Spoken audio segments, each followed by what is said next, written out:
Que de misère, que de misère. J'ai une histoire pas si longue et très pénible à vous raconter. Il était une fois, en 2016, j'ai découvert l'anime Madoka Magica.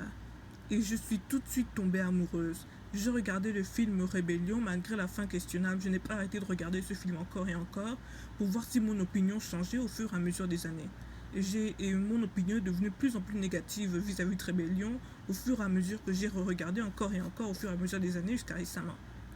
Et puis, j'ai vraiment pas aimé Rébellion en fait, parce que ça gâche comme toute la validité de, de ce que le message que la CI principale disait, mais c'est pas ça le sujet de la vidéo.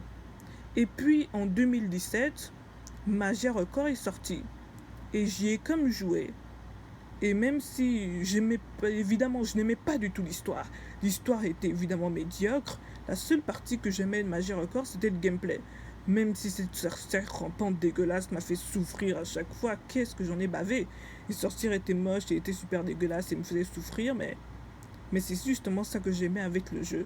Il n'y a que le gameplay que j'aimais vis-à-vis du jeu. Mais je n'aime pas l'histoire, je n'aime pas les personnages, c'est vraiment mauvais. Et c'est justement de ça dont je vais parler dans cette vidéo. Déjà, je n'aime pas la fin de Rébellion qui gâche complètement le message de la série originale, mais Magia Record est encore pire. Et je pense que Shaft n'a vraiment pas fait une bonne décision en adaptant Magia Record. Je pense que l'adaptation de Magia Record, c'est vraiment une décision financière en fait, et pas du tout créative. Parce que si c'était une décision créative, ils auraient dû adapter Mao Sojo Kazumi Magica, que je vais appeler Kazumi Magica à la place. Un manga que j'ai beaucoup aimé et dont je compte acheter les volumes et peut-être faire une vidéo là-dessus à ce sujet de pourquoi est-ce que vous devriez lire Kazumi Magica. Et voilà pourquoi ça aurait dû être adapté à la place de Magia Record. Kazumi Magica a beaucoup plus de potentiel que Magia Record, elle explore beaucoup mieux. Mais Magia Record n'explore pas du tout son potentiel et je ne sais même pas si ça en avait. C'est à quel point l'histoire est pourrie. L'histoire et les personnages sont vraiment pourris. C'est quelque chose que je vois souvent en fait. Pour des raisons financières, il faut comme faire ces suites pas du tout nécessaires à des franchises d'animés et tout ça, et les personnages, ils savent avoir le même problème. Mauvaise écriture, mauvais world building et très mauvais personnages. Et très mauvais world building et écriture en général. Et c'est ça que je vais critiquer dans cette vidéo. Évidemment, j'aimais évidemment jouer au jeu, j'aimais le gameplay. Mais après, évidemment, à mon, pour, j'avais vraiment pas de chance. C'était aussi le moment où est-ce qu'ils avaient comme décidé d'éteindre les serveurs anglophones. Je parle anglais, alors je jouais avec le serveur anglophone qu'ils ont évidemment arrêté et ça m'a fait très mal, mais et du coup j'ai arrêté de jouer à Magia Record et tout ce que je pouvais faire c'était juste regarder les gameplays. Certains évidemment téléchargeaient la version japonaise, mais j'ai comme des difficultés vis-à-vis de changer la géographie de mes appareils pour pouvoir jouer à des jeux japonais, même si j'essaye. Mais ça, c'est... Peut-être que je devrais en faire un sujet de vidéo, mais je pense pas, je suis pas sûr. Mais en tout cas, du coup, j'ai comme arrêté de jouer à Magia Record, mais je n'ai recommencé à jouer à Madoka Magica comme je l'ai fait une de mes vidéos de gameplay d'Excedra, qu'à travers Excedra que j'aime beaucoup. Même si au niveau de l'écriture Excedra, beaucoup de problèmes, j'entends beaucoup de gens se plaindre du fait qu'il n'y a rien de nouveau en fait et que c'est juste un recap de l'animé. Mais au moins ils ont ramené les trucs de Magia Record dont le serveur japonais a été éteint récemment. Je sais pas si c'est l'année dernière récemment, mais je pense que c'est récemment quand le serveur japonais aussi s'est éteint. Et du coup, ben... Mais j'aime bien Excedra. Et pour ceux qui veulent l'histoire de Magia Record, vous pouvez les avoir dans Excedra de toute façon. Alors ça va. Et j'aime beaucoup le gameplay d'Excedra, je trouve qu'il est encore mieux que Magia Record. Parce que je trouvais que même si j'aimais les gameplays de Magia Record, les graphiques étaient vraiment répétitifs. Et aussi, je vais aussi parler d'un sujet que je n'ai pas souvent abordé dans ma chaîne, le background design. Et que ce soit dans le jeu ou dans l'animé, quand je compare le design de Mythicara City, la ville principale du Madoka Magica original, à la ville de Kamiyama, la ville de Magia Record, la ville de Kamiyama en matière de design est vraiment inférieure. C'est vraiment les backgrounds d'animé tranche de vie générique. Normalement, le background de Mythicara City, non seulement il est très beau, mais en plus de ça, il augmente l'atmosphère dark de la série originale. Mais dans Magia Record, que ce soit dans le jeu ou dans l'animé pourri, même si dans l'animé ils ont essayé de régler les problèmes du jeu, mais il y avait tellement de problèmes que ça n'a servi à rien, que c'était encore pourri, et que les personnages étaient encore plus pourris encore, et ben justement, Kamiyama City en tant que ville background, en fait, n'aide en rien l'atmosphère. Ça existe, tout ce que ça fait c'est exister. Et c'est vraiment dommage. Et le pire, c'est que ça a été adapté. Quand c'est adapté par Shaft, le même studio qui a adapté le Madoka Magica original, ce problème est encore pire. Et je pense que j'aime le studio Shaft, j'aime la façon comment ils utilisent l'architecture et le décor en fait pour élever pour augmenter l'atmosphère ou alors de se lier ou comment c'est connecté à la conversation des personnages. J'aime comment ce que le décor est utilisé pour raconter une histoire en fait. Et Shaft est vraiment très bon en cette matière et c'est pour ça que j'aime bien leur studio, même si ils prennent des décisions financières et font que je n'aime pas, ou qu'ils font des animés que je n'aime pas. Je suis vraiment pas, je suis anti-corporation, mais je suis contre les entreprises et tout ça, mais vous n'êtes pas obligé d'être d'accord avec moi. Mais Magia Record a beaucoup de problèmes. Encore une fois, je vous l'ai dit, j'aimais le gameplay, mais j'arrêtais pas sans arrêt de skipper les cutscenes et tout ça parce que je n'aimais pas l'histoire était pourrie. Et évidemment, c'est de ça dont je parlais justement. Désolé si ça a pris du temps. Il fallait d'autres il fallait que je mette d'autres choses qu'il fallait que je mette que je rende clair ou alors que je dise désolé. Mais les personnages ont tous le même problème. Ils sont vraiment très surface level. Je sais que c'est un gacha game et que les personnages sont supposés être simples pour que tu aies un personnage qui te plaît, que tu aies envie de collecter. Mais c'est pas le genre de personnage que tu devrais avoir dans une série profonde et dark et excellente comme Madoka Magica. Les personnages sont super surface level et pas du tout explorés. Et oh là là, il faut qu'on en parle. Il y a comme cette nouvelle personnage là, dans le deuxième arc de Magia Record, Alicia Maduro ou un truc comme ça.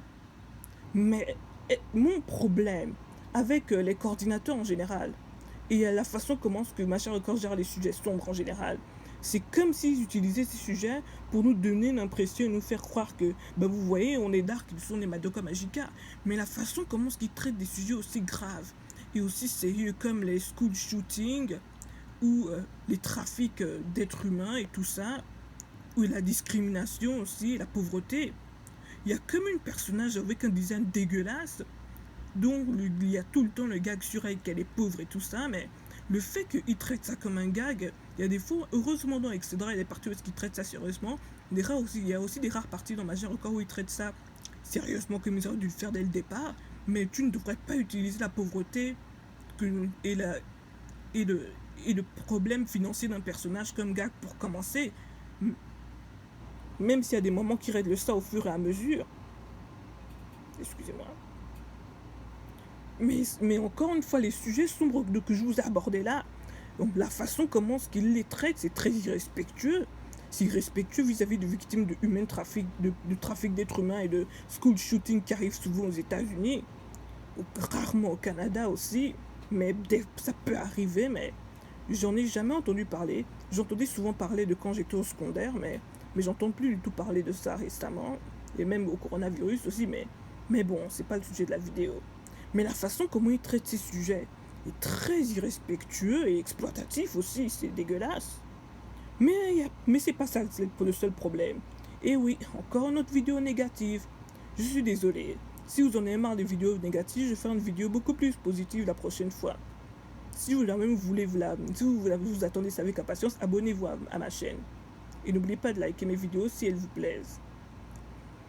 Mais encore une fois, les personnages sont vraiment très clichés. Je sais pas comment on dit surface level en français, mais elles sont plutôt basiques en fait. Elles sont vraiment pas profondes en fait. Et en plus, le sel sont insupportables et je ne les aime pas du tout. Tu as Yachio, Limo chiante. Tu as la fille qui n'arrête pas sans arrêt de dire Banbanzai, qui est en fait la marque de nouilles de sa famille, que je ne supporte pas et que je n'aime pas.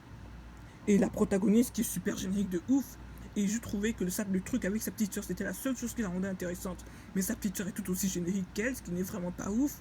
Et évidemment, on a Félicia, qui est la pire parmi les protagonistes. Elle est insupportable, c'est une sale gosse, je la déteste. Et en plus, le fait qu'elle est supposée en tant qu'elle-même, je pensais qu'elle était au primaire, on dirait pas une fille qui est... Je sais pas si elle est au collège ou au lycée, mais le fait qu'elle ne soit pas au primaire, ça me choque parce elle est immature, sa voix est insupportable, que ce soit dans l'animé ou dans le jeu, je la déteste. Et évidemment, on a aussi notre personnage que je déteste, Senna. la fille timide aux cheveux verts qui n'arrête pas de se plaindre et de se pleurnicher, gna gna gna gna gna gna. Je sais qu'il y a des gens qui l'aiment, mais moi je la déteste. Et c'est mon problème avec les personnages de Magic Record en général. Ils sont vraiment très... Ils sont vraiment pas profonds. Et en plus, ils sont juste insupportables. Et quand tu as un nouveau personnage auquel il donne une histoire d'arc et tout ça, l'histoire d'arc est de traiter de façon très irrespectueuse et très exploitative même. Et puis on va aborder un sujet que même des fans de Magic Record ne peuvent pas vraiment défendre. Les chara-design. Évidemment, la plainte constante que j'entendais vis-à-vis des designs de Magic Record, c'est que ces designs sont dégueulasses et sexualisent en plus les mineurs. Et en plus de ça, tu as des tonnes de nouveaux designs qui empirent ce problème. Et en plus, déjà, Mamie, que je n'aime pas vraiment de la version de l'anime original, est très sexualisée, mais malheureusement, elle n'est pas la seule. Et j'ai aussi en fait appris que les personnages de Magic Record étaient designés par des caractères designers différents. Ce qui explique pourquoi les personnages ont des têtes aussi différentes et ne se ressemblent pas du tout en fait. En fait, les personnages, on dirait pas qu'ils viennent du même animé, même voire du même univers, parce que les personnages ont été designés par des caractères designers et des artistes différents. Ce qui explique pourquoi les personnages ne se ressemblent pas. Mais ça n'explique pas pourquoi les caractères designers sont aussi dégueulasses, vulgaires et sexualisent autant les mineurs. C'est dégueu. Et, selon moi, misogyne. Donc oui, l'histoire est médiocre, les personnages sont insupportables, les caractères design sexualisent les mineurs et c'est dégueulasse. Mais bon, malgré les problèmes que j'avais avec Magic Record, mais malgré ça, j'aimais beaucoup le gameplay. Et j'aimais aussi bien lire les event stories, même si je finissais par me lasser parce que les graphiques et le décor des endroits où elles allaient, encore une fois, n'a aucune personnalité. Du coup, je finissais par me lasser. Mais là, du coup, la seule partie dont je me souciais vraiment, c'était le gameplay. Il n'y a que les combats au sein du jeu que j'aime. Mais sinon, les stories, je ne les lisais pas du tout. Je les évitais d'ailleurs. Les Magical Girl Stories, c'est pas du tout intéressant.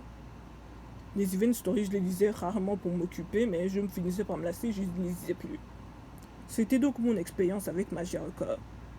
Donc j'aimais le gameplay, mais tout le reste, pas du tout.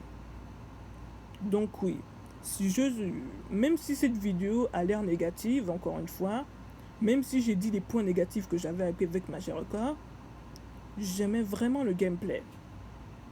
Et le gameplay système de ce jeu aussi. J'ai de très bons souvenirs de quand je jouais à ce jeu, en fait, avant qu'il n'éteigne le serveur anglophone que j'utilisais. Et il y avait aussi comme une personnage aussi créé pour ce serveur anglophone, Ashley Taylor, qui est une Magical Girl. Et même si je n'aime pas son personnage parce qu'elle est vraiment cliché, j'aime beaucoup l'utiliser dans le jeu. Et je l'aime bien.